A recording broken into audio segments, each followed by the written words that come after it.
اگلا کوشچن ہے، شیخ زکریا کاندھلوی صاحب نے فضائل حج میں لکھا ہے کہ بعض لوگ ایسے بھی ہوتے ہیں کہ خانہ کعبہ خود ان کی زیارت کے لیے جاتا ہے، کیا یہ بات درست ہے؟ کہانی شریف ہے جی، خانہ کعبے کو کیا ضرورت ہے کسی کی زیارت کرنے کی؟ تو وہ اصل میں یہ بتانا چاہتے ہیں کہ جی پھر وہ آپ کو کہانی بھی کرائیں گے. وہ کہیں گے ترمذی میں ابن ماجہ میں حدیث ہے نا کہ نبی علیہ السلام نے کہا کہ اے کعبہ تیری خوشبو بڑی پیاری ہے لیکن ایک مومن کی حرمت اللہ کے نزدیک تجھ سے بڑھ کے ہے. تو سر وہ ہر مومن کی حرمت بڑھ کے ہے لیکن کسی مومن کا طواف نہیں ہو سکتا. ہمارے نزدیک تو ہم اگر یہ کہیں کہ ہم نبی علیہ السلام کی عظمت خانہ کعبے کی عظمت سے بڑھ کے سمجھتے ہیں لیکن نبی علیہ السلام کا طواف تو نہیں کر سکتے. شرعی حکم تو اپنی جگہ رہے گا، اینالوجیز تو نہیں بنے گی. ہمارے نزدیک نبی علیہ السلام کا مرتبہ حضرت آدم علیہ السلام سے زیادہ ہے لیکن کوئی فرشتہ نبی علیہ السلام کو تو سجدہ نہیں کرے گا. آدم علیہ السلام کو اللہ تعالیٰ نے علم منوانے کے لیے کیا، ہم بھی نبی علیہ السلام کو نہیں کر سکتے سجدہ.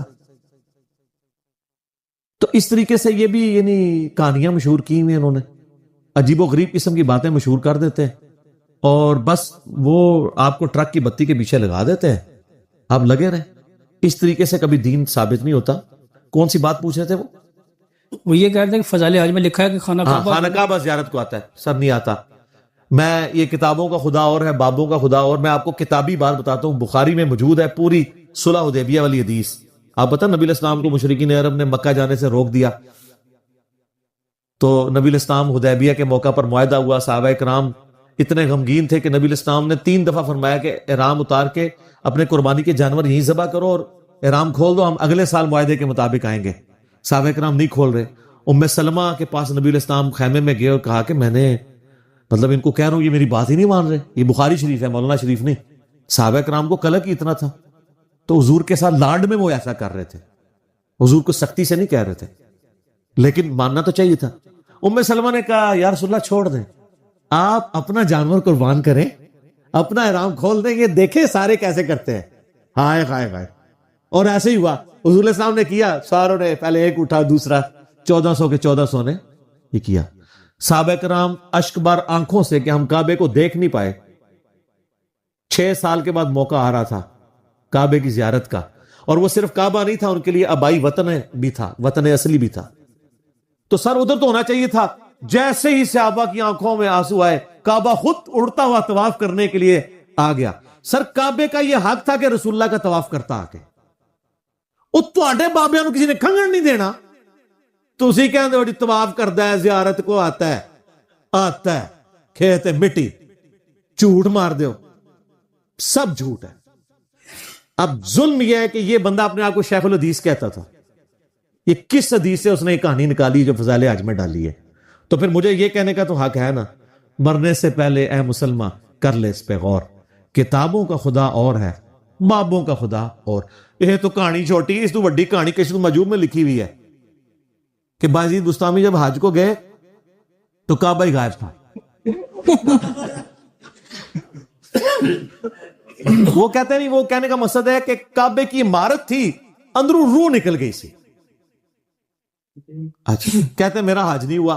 اگلی دفعہ گئے تو کہتے ہیں میں نے کعبے کو بھی دیکھا اور کعبے کے رب کو بھی دیکھا. تو کہانی کی ڈیوٹی، خواب نہیں بیداری. اور سورۃ الاعراف کی آیت نمبر 143 ہے کہ موسیٰ علیہ السلام کو اللہ نے کہا تو مجھے نہیں دیکھ سکتا. لیکن یہ کتابی بات ہے، وہ کہانی شریف ہے، وہ بابی ہے، یہ کتابی ہے. تو کہتے ہیں میرا حج ابھی بھی نہیں ہوا. اڑ گیا ہو گیا جی. وہ کہتے ہیں نہیں صرف اللہ کو دیکھتا. تیسری بار کہتے صرف اللہ کو دیکھا تو کیا جی میرا حج ہو گیا.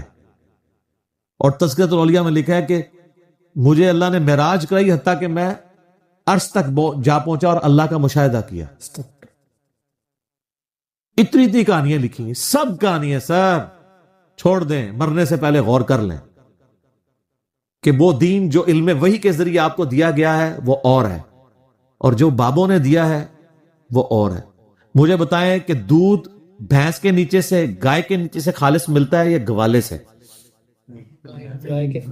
تو آپ کے جو گوالے یہاں دین مکے مدینے سے لے کے آئے، انہوں نے خوب پانی ڈالا ہے، بیکٹیریاز والا، وائرسز والا، شیطانی وائرس، شیطانی بیکٹیریاز والا. پلوٹ کر کے آپ کو دیا ہے۔ یہی وجہ ہے کہ جیسے ایک مریض کو پکوڑے بھی کڑوے لگ رہے ہوتے ہیں، اس وجہ سے نہیں کہ پکوڑے کڑوے ہوتے ہیں، اس لیے کہ اس کے منہ کا ذائقہ خراب ہوتا ہے۔ تو ہماری باتیں شروع میں لوگوں کو کڑوی لگتی ہیں، لیکن جب ذائقہ ٹھیک ہوتا ہے نا، ہائے ہائے ہائے، پھر چس آ جاتا ہے، کہتے ہیں چک کے رکھو جی صاحب، چک کے رکھو کام، کیونکہ ان کو پتہ چل جاتا ہے۔ وہ اس لیے کہ ان کے پاس اپنے غصے کو ایکسپریس کرنے کا اب یہی راستہ ہے کہ یار انہوں نے کیا کیا ہمارے ساتھ، کوئی ایک شے بھی صحیح نہیں دسی، دعائے قنوت غلط، قنوت نازلہ پڑھا دے رہے اتنا عرصہ، قنوت وتر سکھائی نہیں، ٹھیک ہے۔ اور بابا جی بڑے مشہور نے نا، بابا جی کہندے نے کہ جی ججاں کو دعائے قنوت سنو، اور بابا جی دعائے قنوت تے تانوں بھی نہیں آندی، کیونکہ تسی بھی یاد کیتی ہے اللہم انا نستعینک و نستغفرک، جو دعائے قنوت وتر ہے وہ تو ہے اللہم اہدنی فی من ہدیت، تسی ججاں کو کے سننی، پہلے آپ سناؤ۔ اور حسن ابن علی کو نبی علیہ السلام نے یہ سکھائی تھی۔ سب کچھ کہانیاں ہیں، اللہ نے پردے رکھے ہوئے ہیں ان کے، لیکن آخرت میں تو پھر قسمت والوں کے ہی پردے رکھے جائیں گے، جو گمراہی کے پیشوا ہیں وہ تو نہیں بچتے، یہ تو ذہن میں رکھیں گے، ٹھیک ہو گیا؟ جی صحیح بات۔